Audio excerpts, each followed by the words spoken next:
नमस्कार दोस्तों, आप सभी का स्वागत है हमारे YouTube चैनल मान्या लाल किताब रेमेडीज़ में। आज मैं आपके साथ बात करने जा रहा हूं तुला राशि के बारे में और आज का मुख्य टॉपिक होगा दो ऐसे ग्रहों का आमना सामना जिसको ज्योतिष शास्त्र में अति शत्रु कहा गया है। दोस्तों, सूर्य और शनि ये दोनों ही ज्योतिष शास्त्र के अनुसार, ग्रंथों के अनुसार ये पिता और पुत्र हैं, लेकिन ये ऐसे पिता पुत्र हैं जिनकी आपस में नहीं बनती। तो यहाँ पर देखने वाली चीज़ होगी कि जब ये दृष्टियाँ एक दूसरे के ऊपर पड़ेंगी उसके कैसे सकारात्मक प्रभाव आपके ऊपर पड़ेंगे और किन चीज़ों से अपने आप को आपने बचाव करके रखना है।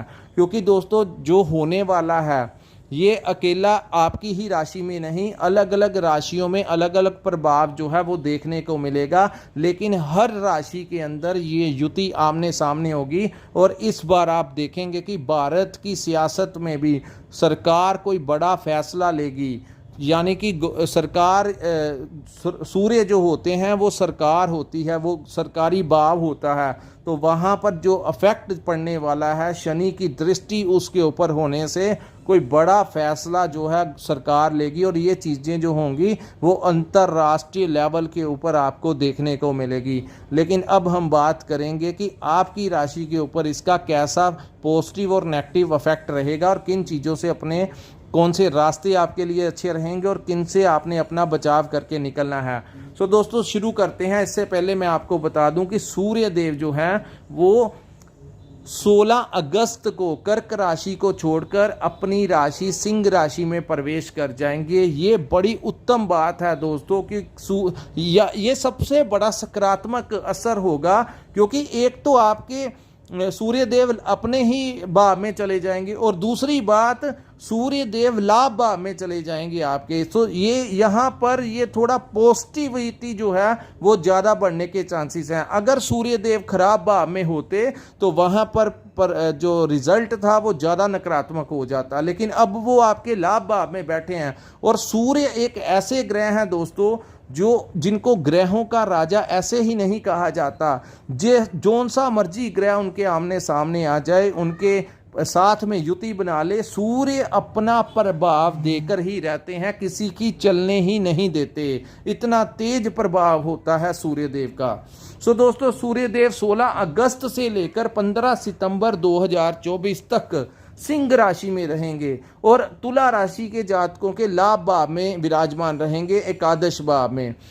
और उसके बिल्कुल विपरीत शनि देव जो कि आपके पंचम भाव में गोचर कर रहे हैं और ये 28 वर्ष तक इसी भाव में गोचर करेंगे। सो ये आने वाला जो मार्च 2025 तक शनि देव यहाँ पर ही विराजमान रहेंगे, लेकिन अभी ये वक्री स्थिति में चल रहे हैं। सो दोनों की दृष्टियां जो होंगी, सप्तम दृष्टि दोस्तों ये दोनों ग्रहों की बड़ी इंपॉर्टेंट है। सूर्य देव जहाँ पर बैठते हैं वहाँ से जो 7वां भाव होता है उसकी तरफ देखकर उस भाव को अफेक्ट करते हैं, और शनि भी जहाँ पर बैठते हैं उससे जो 7वां भाव होता है वहाँ पर बैठकर प्रॉब्लम क्रिएट करते हैं। अभी तक क्या हो रहा था कि शनि आपके पंचम भाव में गोचर कर रहे थे, यहाँ से वो आपके एकादश भाव को देख रहे थे, जिससे आपको व्यापार में कोई ज़्यादा लाभ नहीं हो रहा था। उम्मीद के जैसा आप मेहनत कर रहे थे वैसे आपकी सेल नहीं हो रही थी। अगर आप कोई टेंडर लेते हैं या आप किसी भी प्रकार का व्यापार करते हैं उसमें आप देख रहे थे कि काफ़ी लंबे समय से उसमें कुछ उछाल नहीं, कोई खास बेनिफिट जो है वो तुला राशि के जातकों को नहीं हो पा रहा था, जिसकी वजह थी कि शनि जहां पर बैठते हैं उस वहां से जब वो दृष्टि डालते हैं तो उस भाव के फलों को थोड़ा सा अफेक्टेड कर देते हैं। तो यहाँ पर जो लोग नौकरी कर रहे थे उनके लिए भी कहीं ना कहीं समस्याएं जो हैं वो बनी हुई थी। स्टूडेंट्स के लिए भी ऐसा ही था, अपने सब्जेक्ट को समझने के लिए उनको बड़ी कठिन मेहनत करनी पड़ रही थी और परिणाम जो थे वो आपके अनुकूल नहीं आ रहे थे, जिसका कारण है कि बुद्धि और विवेक के भाव में शनि जैसे ग्रह जब बैठते हैं तो वहाँ पर आपकी सोचनी आपका जो कॉन्फिडेंस होता है अपना मैनेज करना परिस्थितियों को, उसमें काफ़ी ज़्यादा अड़चनें डालने की कोशिश करते हैं। सो जब आप कॉन्फिडेंटली अपना काम ही नहीं कर पाएंगे तो आपका जो कॉन्फिडेंस लेवल कमज़ोर हो जाता है और मैनेजमेंट में कमी आती है, तो इंसान कैसे अपने व्यापार या नौकरी में कोई बड़ा लाभ ले पाता है। लेकिन दोस्तों अब समय आ गया है जब सूर्य देव आपके लाभ भाव में आएंगे और सप्तम दृष्टि जो है वो शनि देव के ऊपर डालेंगे। सो यहाँ पर दोस्तों क्या होने वाला है, व्यापार में अब आपको कोई नया टेंडर मिल सकता है, कोई नया प्रोजेक्ट मिल सकता है। अगर आप दुकान करते हैं या फैक्ट्री चलाते हैं तो यहाँ पर आपकी सेल जो है वो बढ़ने वाली है। अब मैं बात करूंगा दोस्तों जो लोग नौकरी करते हैं, नौकरी जहां पर आप करते हैं इस समय आपको वहां पर हालांकि हल्की फुल्की बहस हो सकती है आपके कोलीग्स के साथ या बॉस के साथ, लेकिन फिर भी आपको कोई बड़ा लाभ जो है वो मिल सकता है। हो सकता है आपकी मन चाही ट्रांसफ़र, अगर आप ट्रांसफ़र लेना चाहते थे तो आपकी ट्रांसफ़र होने के चांसेस बढ़ जाएंगे।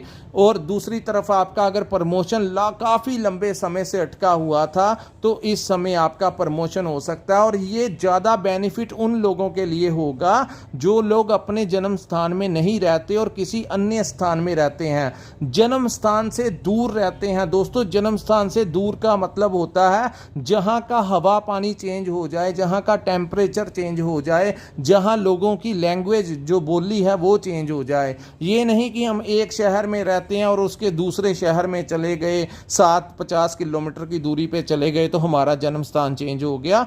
जन्म स्थान चेंज होता है कि जब इन्वायरमेंट और उनकी लैंग्वेज चेंज हो जाती है। और इससे भी ज़्यादा बेनिफिट उन लोगों को होगा जो लोग विदेश में रहते हैं, जो समुंदर को ही पार कर चुके हैं, उनके लिए ये जो संयोग बनने वाला है ये युति बहुत अच्छी रहेगी। और स्टूडेंट्स के लिए जो लोग रिसर्च क्षेत्र में हैं, इंजीनियर्स हैं, डॉक्टर्स हैं या कोई डिस्कवरी करते हैं, वो कोई नई खोज जो है इस समय कर सकते हैं और ऐसा कुछ रिसर्च क्षेत्र में अपना नाम बना सकते हैं कि आपके जो कोलीग्स होंगे वो सोचते ही रह जाएंगे कि आपने ये कैसे कर दिया। सो बड़ी पॉसिबिलिटी होगी इस समय आप लोगों की जो बौद्धिक क्षमता है वो बढ़ने वाली है, क्योंकि उस अंधकार के ऊपर सूर्य का तेज प्रकाश पड़ेगा जिससे कि आपकी स्थितियां जो होंगी वो अच्छी हो जाएंगी। सो सोचने समझने का, भविष्य को लेकर जो लोग व्यापार करते हैं या नौकरी करते हैं, आपका काफ़ी लंबे समय से अपने फ्यूचर को लेकर इनसिक्योरिटी की भावना आपके अंदर थी कि पता नहीं आने वाला कल में कुछ अच्छा भी होगा कि नहीं होगा। लेकिन दोस्तों जब ये दृष्टि आपके ऊपर पड़ेगी तो आपके अंदर का कॉन्फिडेंस बढ़ेगा, आप परिस्थितियों को मैनेज करने की क्षमता रखेंगे और आप इस समय कुछ ऐसी प्लानिंग कर सकते हैं जो आने वाले कल के लिए आपके लिए लाभदायक सिद्ध होगी।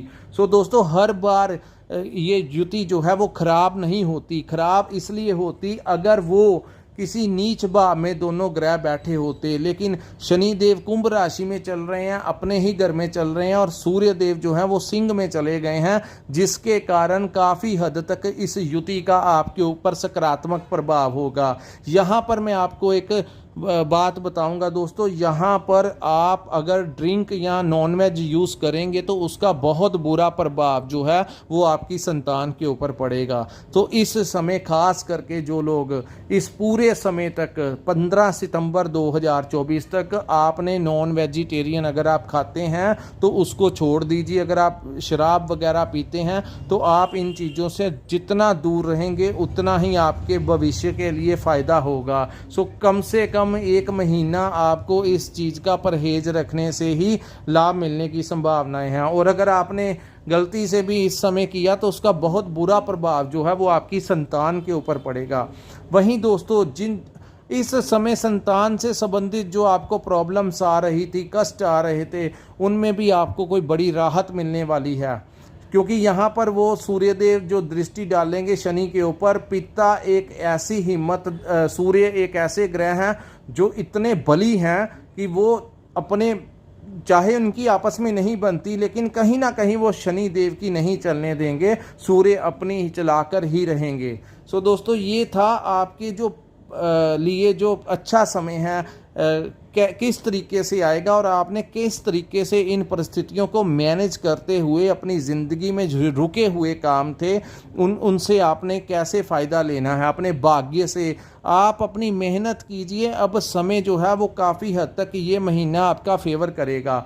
और उसके बाद दोस्तों जो सरकारी भाव से आपको लाभ मिलेगा, सूर्य सरकार से संबंधित हैं। जिन लोगों का सरकार से संबंधित यानी कि कोई कोर्ट केस लगा हुआ है या कोई ऐसी दिक्कतें प्रॉब्लम्स आ रही हैं, उनका अगर कोई समन आया तो काफ़ी हद तक आपके फेवर में काम होने की संभावनाएं हैं। यानी कि राज दरबार से आपको कोई विशेष लाभ देखने को मिलेगा। दोस्तों ये जो प्रेडिक्शन मैं कर रहा हूँ ये ज्योतिष शास्त्र के अनुसार है।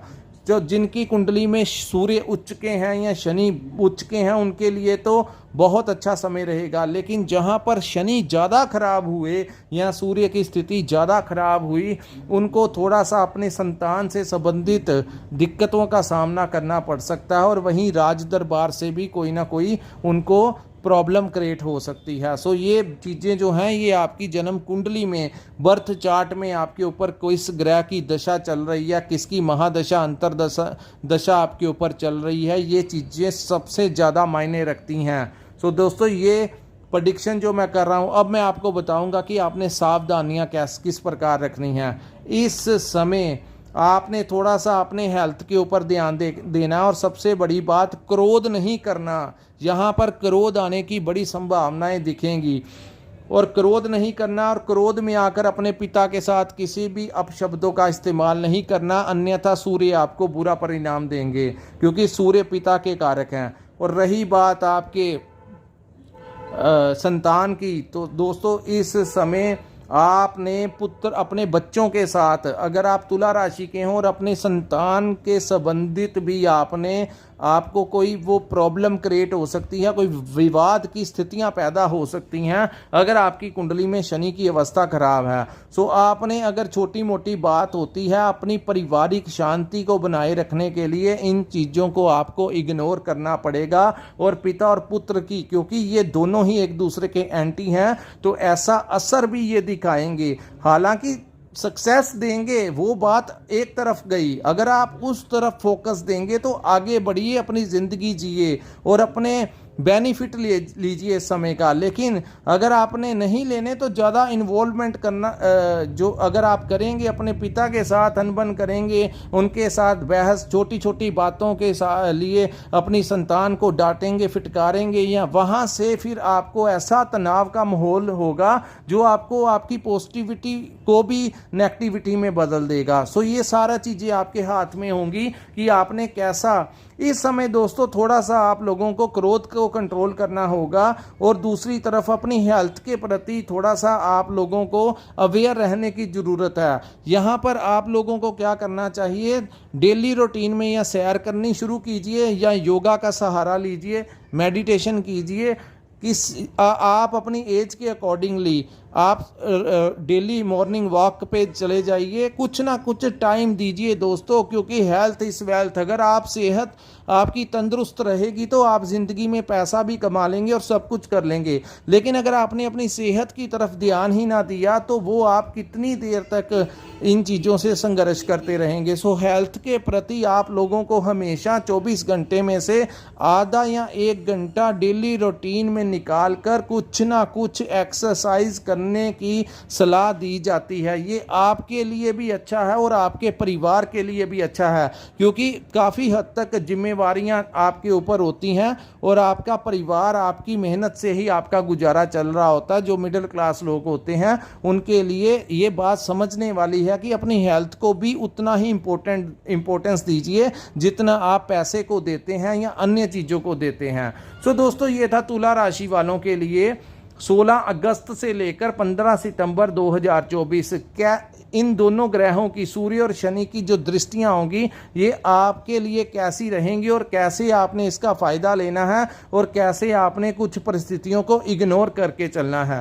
दोस्तों अगर आपको हमारा ये वीडियो एनालिसिस अच्छा लगा हो तो कृपया इस वीडियो को लाइक ज़रूर कीजिए, हमारे चैनल को सब्सक्राइब कीजिए और नीचे कमेंट सेक्शन में कमेंट कर ज़रूर बताइए कि आपको हमारा ये वीडियो कैसा लगा। दोस्तों जब आप हमें नीचे कमेंट करके बताते हो तो हमारा अंदर का जो इंस्पिरेशन है वो बढ़ जाता है, जिससे हम तुला राशि वालों के लिए नई से नई जानकारी लेकर आते रहें।